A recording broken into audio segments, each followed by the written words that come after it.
I suppose one of the cruelest jokes that the toy makers have ever played on parents is to give us an instruction manual that says, assemble in 5 easy steps. Sometimes that turns into 5 very difficult hours or days. You know, sometimes we really want to take the easy way out of everything, but that's not always the case. Consider again, if you will, the book of James, especially chapter 1, verses 19 and 20.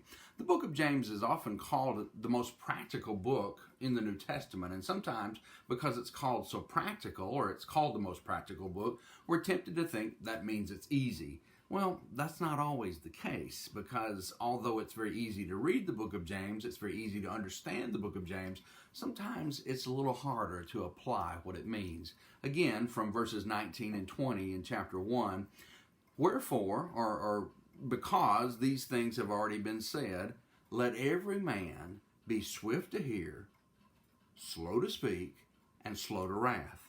For the wrath of man does not produce the righteousness of God. Easy to say, but not always easy to do. Swift to hear. That's somewhere that we fall down sometimes. We're often very slow to hear. Sometimes we don't even want to hear. We don't even listen to what's going on to be able to correctly or properly address the need or the situation at hand.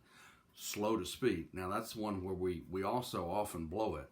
We're very quick to speak, and we speak a lot, and we speak it quickly, and sometimes we speak it very loudly, and that's what produces the anger that we're supposed to be slow at achieving as well. And so something that sounds and reads very simplistically, just a few words, often is very hard to accomplish. But we need to remember that the reason we're striving to do these things is because our wrath does not produce the righteousness of God.